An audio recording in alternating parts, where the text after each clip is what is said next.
أهلا بيكم مع الكتاب اللي هتكلم عنه النهاردة اسمه Getting Things Done للكاتب ديفيد ألين.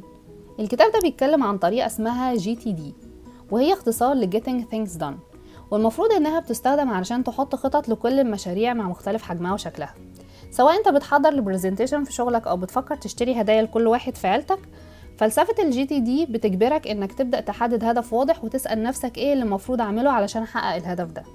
وهنا تلاقي الفن في الطريقة دي انك تخلي كل خطوة صغيرة وسهلة كفاية علشان تخلصها في فترة زمنية قصيرة، وسواء قلة الوقت او قلة الحماس مش هيوقفوك عن اللي انت بتعمله.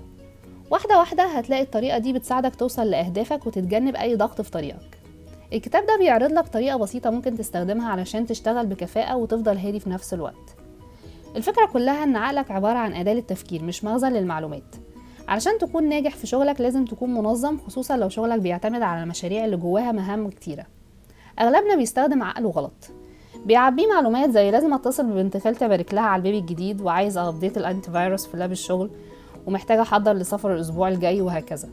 لما بتملى دماغك بحاجات زي دي لازم تعملها وحاجات ناقصه محتاج تكملها، انت كده بتستهلك ساعه عقلك الموجوده علشان تفكر بيها، وفي الغالب ده بيخليك مش قادر تفكر في الحاجات المهمه واللي محتاجه لتفكيرك، وبيفضل عقلك يفكرك كل شويه بالحاجات اللي ناقصه واللي لازم تعملها حتى لو ما كانتش مهمه وممكن تخلصها بعدين. علشان تشغل عقلك بكفاءة لازم تاخد خطوة واحدة دلوقتي، وهي انك تستخدم 100% من ساعة عقلك علشان تركز على حاجة مهمة محتاجة تفكيرك ومحتاج تخلصها النهاردة، مش كله مع بعضه. علشان تريح دماغك وما تستهلكش كل طاقته في انه يفكرك باللي عليك، لازم تخلي جنبك كده شوال او جردل ترمي فيه كل حاجة تعطلك عن اللي بتعمله دلوقتي او الحاجات اللي مش عايز تنسى تعملها. الشوال او الجردل ده ممكن يبقى في كذا شكل، يكون ديجيتال على الكمبيوتر بتاعك على صورة نوت بوكس مثلا او ليست، او حتى يكون علبة بجد بره الكمبيوتر ترمي فيها فواتيرك اللي لازم تدفعها، او نوتة مكتوب فيها اللي لازم تعمله او اللي ناقص، وهكذا. وممكن الاتنين طبعا على حسب اللي يريحك. الفكرة هنا انك تفصل وتدي لدماغك مساحته في التفكير في المهم، وطبعا تكون مخصص وقت في كل اسبوع تفضي الشوال بتاعك من الحاجات اللي عليك، علشان لو فضلت تملاه من غير ما تفضيه انت كده مش بتعمل حاجة، وعقلك هيفضل مشغول باللي عليك برضو. الكاتب كمان عرف كلمة بروجكت أو مشروع على إنها النتيجة المرغوبة اللي أنت محتاج توصل لها بأكتر من خطوة.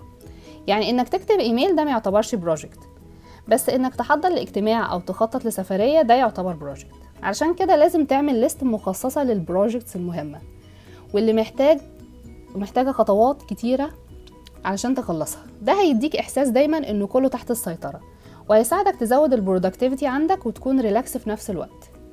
ومع كل مرة تعمل ابديت للليست دي لازم تكون متأكد انك بتتقدم خطوة لقدام ومتحضر للخطوة اللي بعدها، وواحدة واحدة هتخلص اول باول.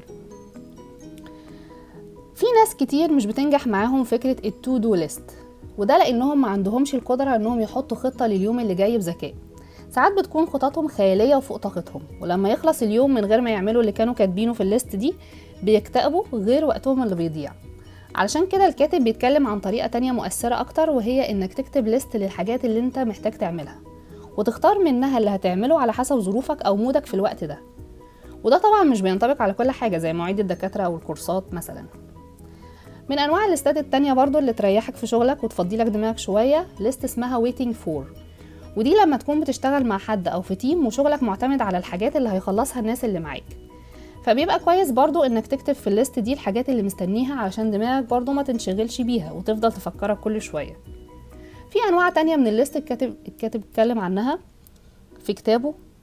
ومن الاخر طريقة GTD دي عبارة عن سيستم بيساعدك تكون منظم بره دماغك، والكونسبت الرئيسي هنا هو انك لو عايز تشتغل بكفاءة وبدماغ رايقة لازم تستخدم عقلك علشان تفكر وتسيب المعلومات اللي عايز تخزنها بره عقلك.